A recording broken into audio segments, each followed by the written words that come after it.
தமிழ் உறவுகளுக்கு வணக்கம். நான் உங்கள் அன்பு தம்பி மசை ஸ்டாலின் பாரதி. நம்ம வலைவலியில தொடர்ச்சியா காணொலிகளே பதிவு பண்ணல. அது ஏன்னு உங்களுக்கு தெரியாதா? பரப்புரைக்கு போயிருந்தேன், அங்க இங்கன்ட்டு பார்த்தாலே தெரியலையா, ஆள்லாம் கருத்துட்டேன், தொண்டெல்லாம் ஒரு மாதிரி வறண்டு போச்சு, கத்தி கத்தி. ஒரு சில சந்தர்ப்ப சூழ்நிலைகளும் நமக்கு சரியில்லை, அதனால தொடர்ச்சியா காணொலிகள் போட முடியல. ஆனா இதற்கு மேல் வழக்கமா தொடர்ச்சியா நம்ம வலைவலியில காணொலிகள் வெளிவரும். அடுத்து ஒரு முக்கியமான விடயம் உங்ககிட்ட சொல்லணும். அதாவது வருகின்ற 18, 19 ஆகிய 2 நாட்களும், அதாவது சனி ஞாயிறு ஆகிய 2 நாட்களும் ஐயா செந்தமிழன் சீமான் அவர்கள் நிற்கக்கூடிய காரைக்குடி சட்டமன்ற தொகுதியில அவருக்கு சார்பா நாம் தமிழர் கட்சியினுடைய மாணவர் பாசறை சார்பா ஒரு பெரிய பிரச்சாரத்தை முன்னெடுக்கிறாங்க.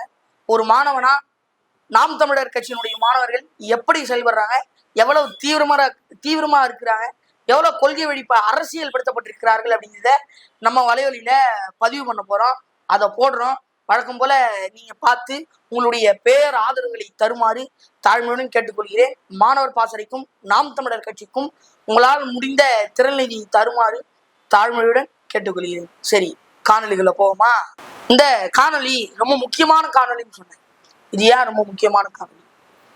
வருகின்ற 2026 சட்டமன்ற தேர்தல் ரொம்ப நெருங்கிடுச்சு. இன்னும் ஒரு சில நாட்களே இருக்கு தேர்தலை சந்திக்கிறது.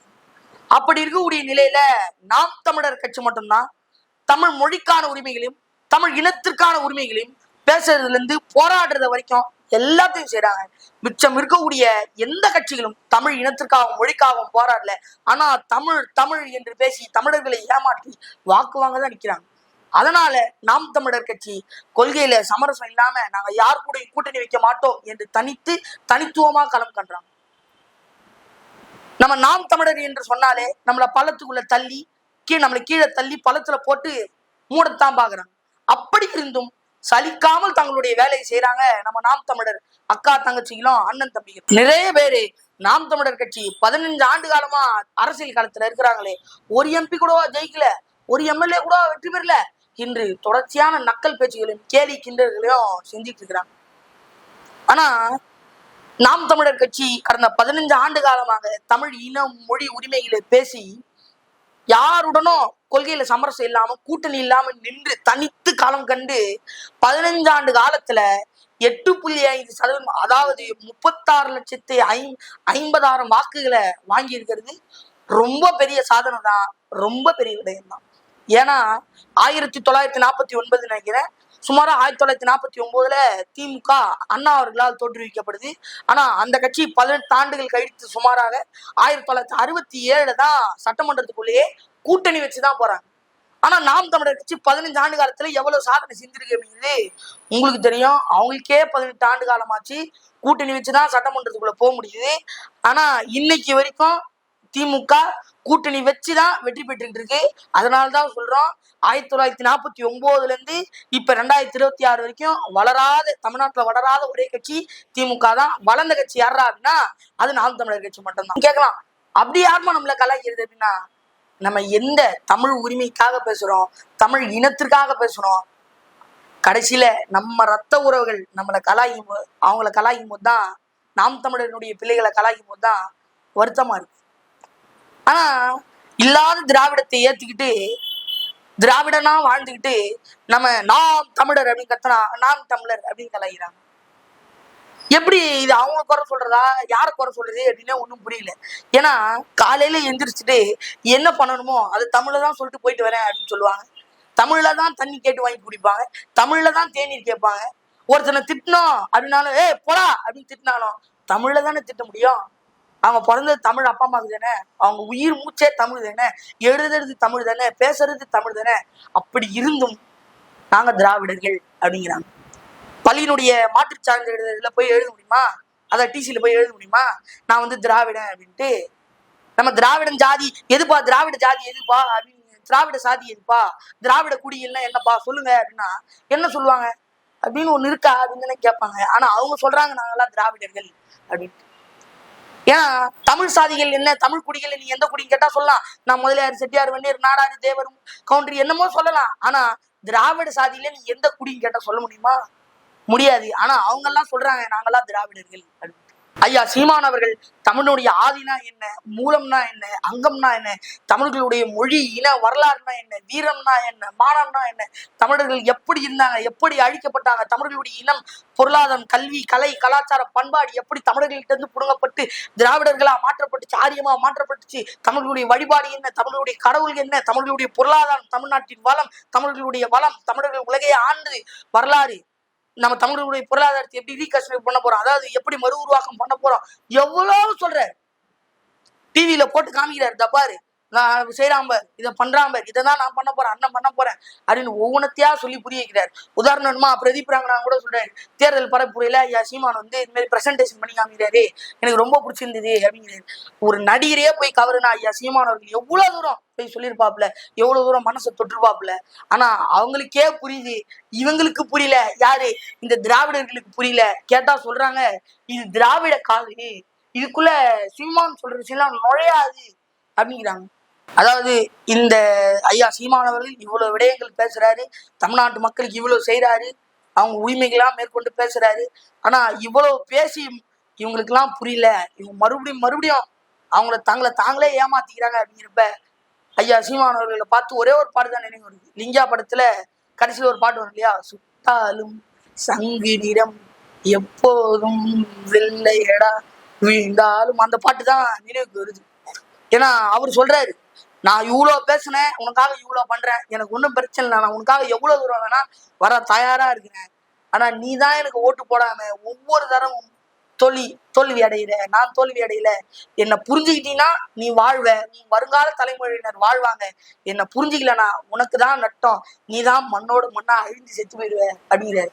ஒரு பக்கம் ஐயா சீமான் அவர்கள் நம்ம முன்னோர்களுடைய அரசியல், அதாவது மன்னர்களுடைய ராஜேந்திர சோழன், ராஜராஜ சோழன், வேலு நாச்சியார் அவர்கள், ஒண்டி வீரன், பூலித்தேவன், இவர்களுடைய மருது சகோதரர்கள், குயிலி, இவங்களுடைய அரசியல் முன்னெடுக்கிறார். இன்னொரு புறம் நம்ம சமீப கால தலைவர்களை முன்னெடுக்கிறார். ஐயா இரட்டைமலை சீனிவாசன் அவர்கள், அயோத்திதாச பண்டிதர் அவர்கள், வ.உ.சி அவர்கள், முத்துராமலிங்க தேவர் அவர்கள், இமானுவேல் சேகரனார் அவர்கள், அதற்கு பிறகு மார்ஷல் நேசமணி அவர்கள், இவங்களுக்கான அரசியலை வந்து ஐயா சீமான் அவர்கள் முன்னெடுக்கிறார். இவங்கெல்லாம் ஒரு பக்கம் சாதி ரீதியாக அடையாளப்பட்டிருந்தாலும் சாதி நமக்கு வேண்டாம், இவங்க எல்லாருமே தமிழர்களுடைய தலைவர்கள், தமிழர்களுக்கான தலைவர்கள் என்று ஐயா சீமான் அவர்கள் முன்னெடுக்கிறார். இந்த சமீப காலங்கள்ல நிறைய திருமணங்கள் நடக்குது. ஒரு புகைப்பட கலைஞரா நம்ம நிறைய கல்யாணத்துக்கு போறோம், நிகழ்ச்சிகளுக்கு போறோம். அப்படி பார்க்கும்போது நிறைய பேர் சாதி மறுப்பு, சாதி காழ்ப்பு திருமணங்கள்லாம் பண்ணிக்கிறாங்க. இனமே மாத்தி கூட கல்யாணம் பண்ணிக்கிறாங்க. பையன் அந்த பொண்ணை விரும்பிட்டான், பொண்ணு அந்த பையனை விரும்பிடுச்சு அப்படின்னு இந்தியில பேர் வச்சுக்கிறாங்க, மதமே மாறிக்கிறாங்க. அந்த அளவுக்கு இணக்கமாக நம்ம திருமணங்கள் செஞ்சுக்கிறோம்.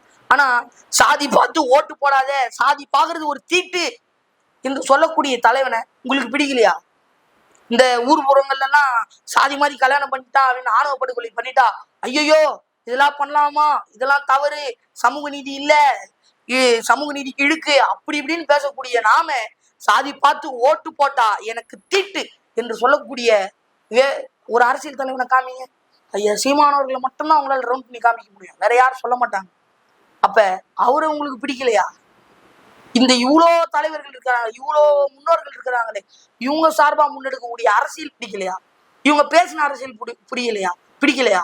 இவங்கள்ல இருந்து ஒரு 4 பேர் ஓட்டு போட்டா கூட ஐயா சீமானவர்களுக்கு பெரும் முன்னேற்றமா இருக்குமே.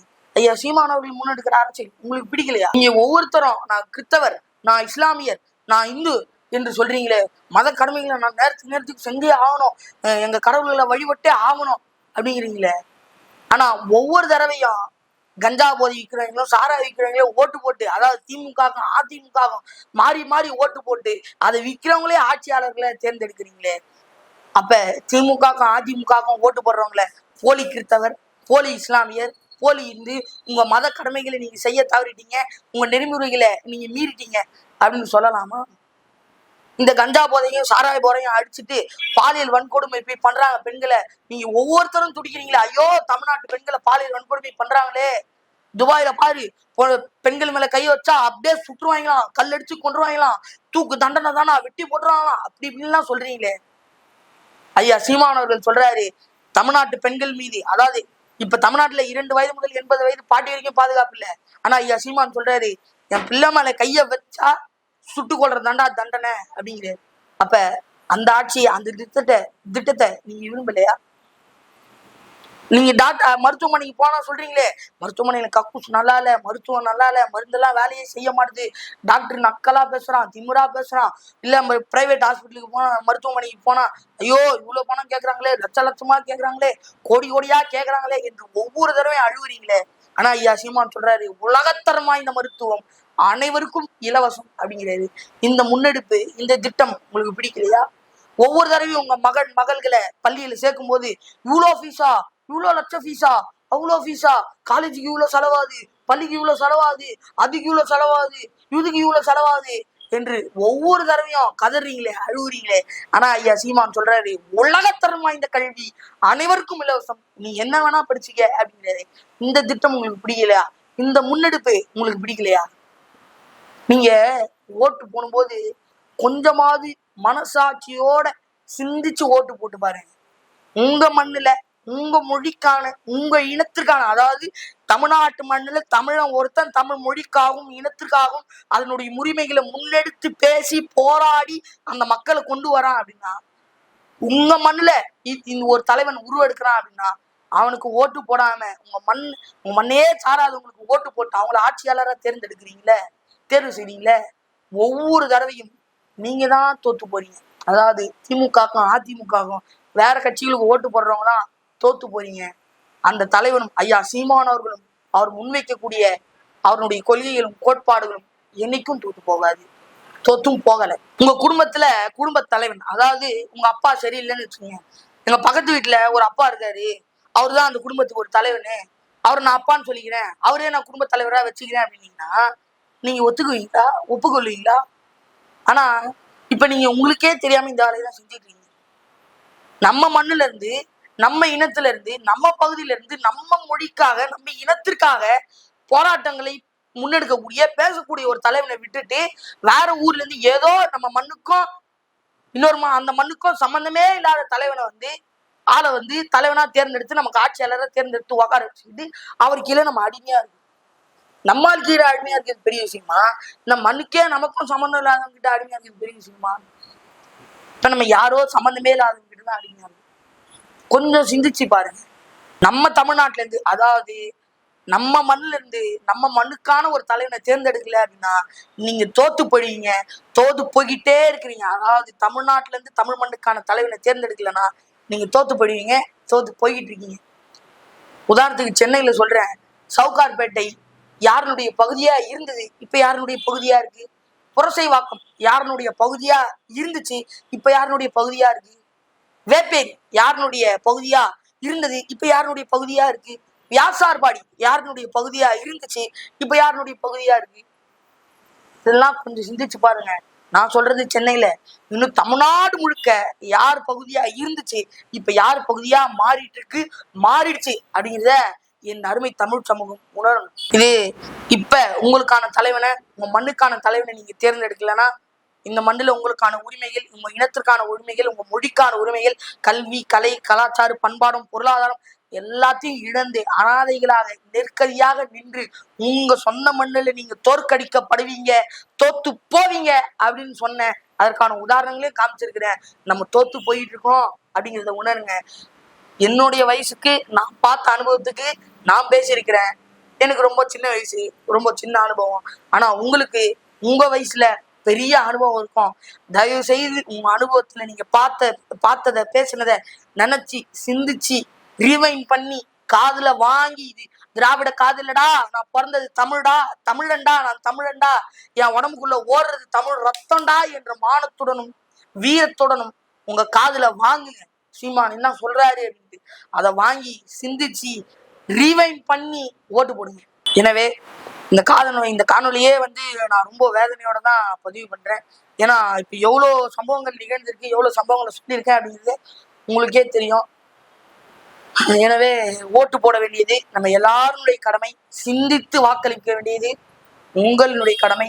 எனவே இந்த காணொலியை பார்த்து உங்க மனதில் ஏற்படக்கூடிய ஒரு பெரும் மாற்றம், ஒரு பெரும் தீ இந்த 2026 சட்டமன்ற தேர்தலில் பெருமளவு பரவும், பெருமளவு மாற்றத்தை ஏற்படுத்தும் அப்படின்னு நான் நம்புறேன். எனவே என் அருமை தமிழ் சொந்தங்களே, சிந்தியுங்கள், செயல்படுங்கள், மாறுவோம், மாற்றுவோம். அடுத்த காணொலியில் மீண்டும் சந்திப்போம். நன்றி, வணக்கம்.